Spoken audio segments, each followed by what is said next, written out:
Nigeria Review Guide video looking at some compare and contrast stuff. So we have the different systems within Mexico, Nigeria, and Russia, and things that they have in common. Again, they're a federalist structure that have states. They give away power from the federal government to those states. Also, some similarities in their political systems are the amount of corruption. You look at their elections and their irregularities. Some of the structure similarities, they both have two houses, or all of them have two houses, an upper and a lower house.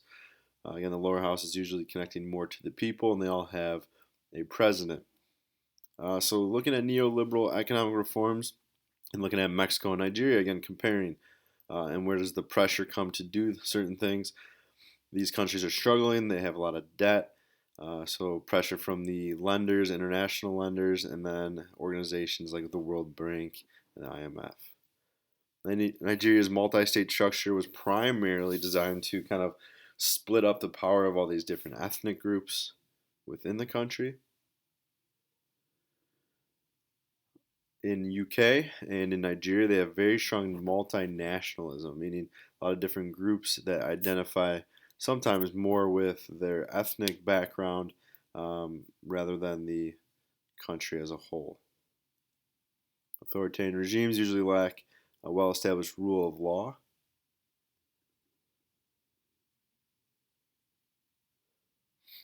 What do Nigeria and Iran have in common when they're looking at the judicial system? Portions of Nigeria, mostly the north, they do have Sharia law, and they use that in some of their courts, where Iran bases their court system, their laws, around Sharia law. A regime change, so we saw a lot of coup d'etats in Nigeria. Again, a regime change is the replacement occurs with political institution and practices. So basically, maybe a democracy replaces a totalitarian government. Which of the following is true of women in Nigeria? North versus south. South has more education opportunities for women due to colonialism and due to the religious aspect in the north. The north is predominantly Muslim. Compare and contrast the role of the military. Mexico Army kind of stays out of politics, where you've seen Nigeria's army and the coup d'etats and the military leaders that try to overthrow the government and are heavily involved. All right, so when Britain was colonizing, and they did colonize Nigeria, kind of affected that political structure. They created that federal structure, which kind of aggravated all the ethnic groups because they made structures or boundaries based on politics and not on ethnic groups.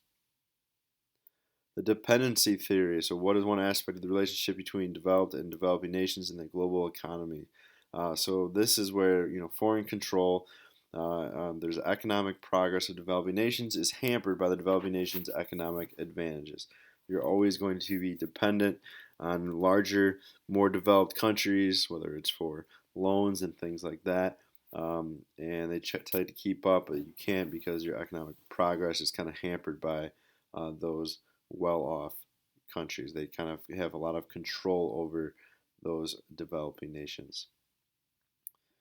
One reason that a parliamentary system failed in Nigeria, you have to have a majority in parliament to make decisions, just like the UK. And they had so many different divisions and groups and ethnic backgrounds that there was no one majority group, so they would never be able to make any decisions.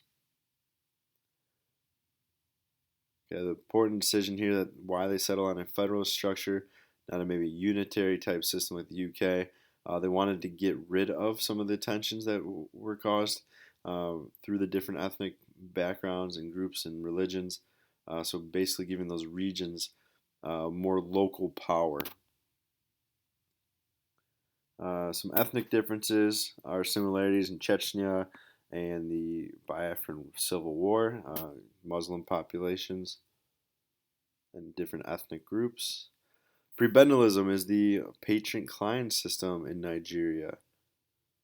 We know that Russia, again, United States, so if that's your model that you know the best, that's a federalist structure, but Russia, Mexico, and Nigeria all have a federalist structure. Idea of devolution again comes up in Nigeria. The power from the central government given to local government. Again, they're using this to lessen the ethnic tensions, allowing Sharia courts to operate in the north. One of the special requirements for the president in presidential elections in Nigeria to be successful and to win is that you have to carry 2/3 of the states, and you have to have at least 25% in those states. So they want the presidential candidate to be well liked throughout, not just in the north, not just in the south, at least some support in a lot of different places. Parastatals, again, corporations that are owned by the state provide commercial or social welfare systems or services in the state. And then one of the last things, if you're looking at the different religious aspects in Nigeria and distributing religious identification, so again, north versus south, what this has caused is some political violence. Also, it has kind of forced them to have this what is known as the federal character. So we talked about presidential candidates must win at least 25% of the vote in those 2/3 of the state because of this religious aspect. A lot of times they were just voting based on what religion is that candidate. So religion has kind of forced them to do that. So it's a large political cleavage. Again, courts in the north that we talked about, the Sharia courts, due to this federal structure and devolution.